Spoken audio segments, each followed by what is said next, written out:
दोस्तों, अगर आपकी एक बेटी है जिसकी उम्र 10 साल से कम है तो आज की इस वीडियो में मैं आपको एक ऐसी सरकारी स्कीम के बारे में बताऊंगा जिसमें आप केवल 250 रुपए से इन्वेस्टमेंट शुरू कर सकते हैं और सरकार की तरफ से 70 लाख रुपए तक पा सकते हैं।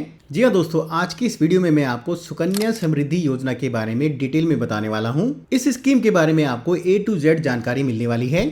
तो अगर आप भी अपनी बेटी के भविष्य के लिए यानी कि उसकी शादी के लिए या फिर हायर एजुकेशन के लिए एक इन्वेस्टमेंट स्कीम ढूंढ रहे हैं तो ये स्कीम आपके लिए एक अच्छी स्कीम हो सकती है। इस स्कीम में आपको हायर इंटरेस्ट रेट मिलता है जो कि पीपीएफ या फिर फिक्स डिपॉजिट के मुकाबले ज़्यादा है। तो चलिए फटाफट वीडियो को शुरू करते हैं और इस स्कीम के बारे में डिटेल में जानते हैं। तो सबसे पहले बात करते हैं आखिर सुकन्या समृद्धि योजना क्या है।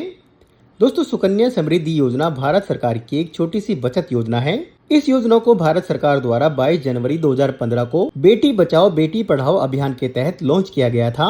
इसका मुख्य उद्देश्य बेटियों की शिक्षा और शादी के लिए एक बड़ा फंड जमा करना है और ये स्कीम पूरी तरह सरकार की गारंटी वाली स्कीम है, इसलिए इसमें निवेश करना एकदम सुरक्षित है।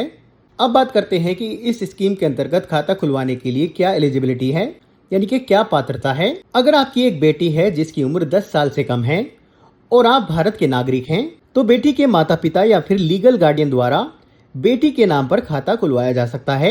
एक परिवार में अधिकतम 2 बेटियों के लिए खाता खुल सकता है, पर स्पेशल केस में अगर जुड़वा बेटियां हैं या फिर 3 बेटियां एक साथ होती हैं तो 3 खाते भी खोले जा सकते हैं। अब बात करते हैं निवेश की सीमा यानी कि इन्वेस्टमेंट लिमिट की, यानी कि इसमें आप कितना पैसा जमा कर सकते हैं और यह पैसा आपको कब तक जमा करना होता है। इस स्कीम के अंतर्गत आपको एक फाइनेंशियल ईयर में 250 रुपए से लेकर 1.5 लाख रुपए तक आप पैसा जमा करा सकते हैं, यानी कि मिनिमम 250 रुपए जमा कराना अनिवार्य है और मैक्सिमम 1.5 लाख रुपए तक आप जमा करा सकते हैं।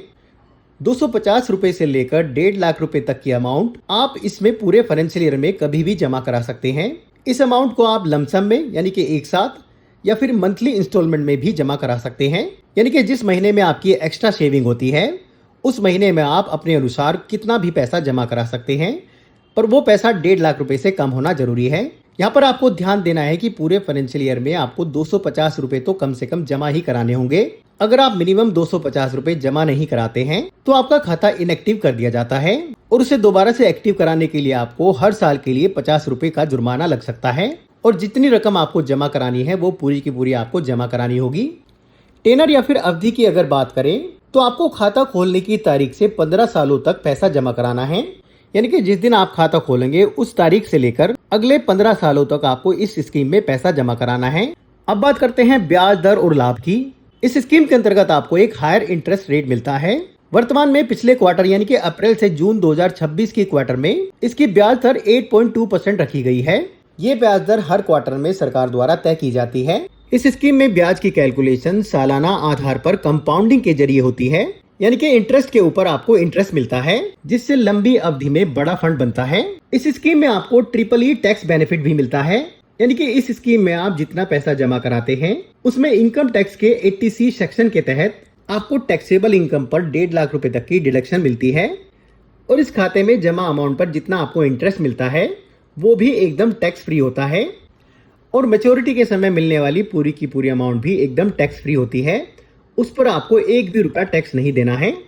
अब बात करते हैं मैच्योरिटी एंड विड्रॉल की, यानी कि इस स्कीम में मैच्योरिटी कब होती है और आप कब कब पैसा निकाल सकते हैं। मैच्योरिटी की अगर बात करें तो खाता खोलने की तारीख के 21 साल बाद इस स्कीम की मैच्योरिटी पूरी हो जाती है। बेटी की उम्र 18 साल की होने के बाद या फिर 10वीं कक्षा पास करने के बाद हायर एजुकेशन के लिए 50% तक का अमाउंट निकाला जा सकता है, यानी कि पिछले फाइनेंशियल ईयर के बैलेंस का 50% अमाउंट आप निकाल सकते हैं। प्री मैच्योर क्लोजर की अगर बात करें, यदि बेटी की उम्र 18 साल की हो गई है और उसकी शादी हो रही है तो खाते को समय से पहले बंद कर पूरी राशि निकाली जा सकती है, यानी कि आप खाते को बंद करा सकते हैं और पूरा का पूरा अमाउंट निकाल सकते हैं। अब सवाल ये उठता है कि सुकन्या समृद्धि अकाउंट तो समझ में आ गया, पर खाता कहाँ खुलवाएं। सुकन्या समृद्धि अकाउंट को आप किसी भी ऑथराइज्ड बैंक जैसे कि SBI, PNB, HDFC या फिर पास के पोस्ट ऑफिस में जाकर खोल सकते हैं। ये खाता आप ऑनलाइन नहीं खुलवा सकते हैं, इसके लिए आपको फिजिकल विजिट करना होगा, यानी कि बैंक में जाना होगा या फिर पोस्ट ऑफिस में जाना होगा। इस खाते को खुलवाने के लिए डॉक्यूमेंट्स की अगर बात करें तो इसके लिए आपको बेटी का जन्म प्रमाण पत्र यानी कि बर्थ सर्टिफिकेट, अभिभावक यानी कि पेरेंट्स का पहचान पत्र और पता यानी कि एड्रेस प्रूफ, जिसमें आप आधार कार्ड या फिर पैन कार्ड दे सकते हैं। बेटी और अभिभावक यानी कि पेरेंट्स की एक पासपोर्ट साइज फोटोग्राफ आपको देनी है। इन डॉक्यूमेंट्स की सहायता से आप आसानी से सुकन्या समृद्धि अकाउंट को खुलवा सकते हैं और अपनी इन्वेस्टमेंट को शुरू कर सकते हैं।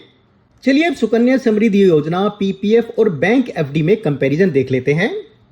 इनके किसमें आपको इंटरेस्ट रेट अच्छा मिलता है, कितना इसका टेनर होता है और किसमें आपको टैक्स बेनिफिट ज्यादा मिलता है। यहाँ पर आप देखेंगे सुकन्या समृद्धि योजना में अगर इंटरेस्ट रेट की बात करें तो आपको 8.2% तक का इंटरेस्ट रेट मिलता है। वहीं पर अगर आप देखेंगे पीपीएफ अकाउंट में आपको 7.1% की दर से इंटरेस्ट रेट मिलता है।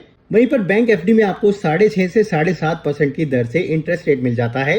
टेनर यानी कि अवधि की अगर बात करें या फिर मैच्योरिटी की अगर बात करें तो सुकन्या समृद्धि योजना का जो लॉक इन पीरियड है वो 21 साल का है।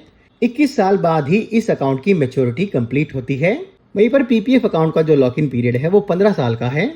और बैंक एफडी की अगर बात करें, अगर आप टैक्स सेविंग चाहते हैं तो कम से कम 5 साल की एफडी आपको करानी होगी। अब यहाँ पर टैक्स बेनिफिट की अगर बात करें तो सुकन्या समृद्धि योजना ट्रिपल बेनिफिट में आती है, यानी कि इस अकाउंट में जमा राशि पर, इस पे मिलने वाले इंटरेस्ट पर और मैच्योरिटी अमाउंट आपकी एकदम टैक्स फ्री होती है।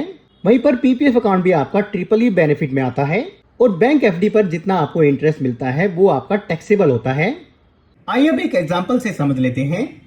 अगर बेटी की उम्र 1 साल की है और आप 2026 में खाता खुलवाते हैं और आप हर साल 1.5 लाख रुपए जमा कराते हैं तो 8.2% की ब्याज की दर से क्या कैलकुलेशन बनती है, चलिए देखते हैं। अगर आप हर साल 1.5 लाख रुपए जमा कराते हैं तो जो टोटल प्रिंसिपल इन्वेस्टमेंट आपकी बनेगी वो 22,50,000 रुपए होगी और जिस पर आपको 46,77,000 का रिटर्न मिलेगा यानी कि इंटरेस्ट मिलेगा। और अगर आप 2026 में खाता खुलवाते हैं तो मैच्योरिटी आपकी 2047 में पूरी होगी और यहाँ पर आप देखेंगे मैच्योरिटी वैल्यू आपकी 69,27,578 रुपए होगी, यानी कि लगभग 70 लाख रुपए आपको मिलेंगे। यहाँ पर अगर आप 50,000 रुपए हर साल जमा कराते हैं और 2026 में आप अकाउंट खोलते हैं और बेटी की उम्र 1 साल है तो 8.2% की ब्याज की दर से क्या कैलकुलेशन बनती है, चलिए देख लेते हैं। टोटल इन्वेस्टमेंट अमाउंट आपकी 7.5 लाख रुपए बनेगी और जिस पर आपको 15,59,193 रुपए का ब्याज मिलेगा और मैच्योरिटी वैल्यू जो आपको मिलेगी वो 23,09,193 रुपए होगी, यानी कि लगभग 23 लाख रुपए आपको मिलेंगे। तो दोस्तों वीडियो अगर अच्छी लगी है तो प्लीज लाइक कर देना और अपने दोस्तों और फैमिली मेंबर्स को भेजना मत भूलना और ऐसी और भी वीडियोस के लिए सब्सक्राइब करना मत भूलना। अभी के लिए धन्यवाद। अगली वीडियो के साथ फिर से मिलेंगे। All the best.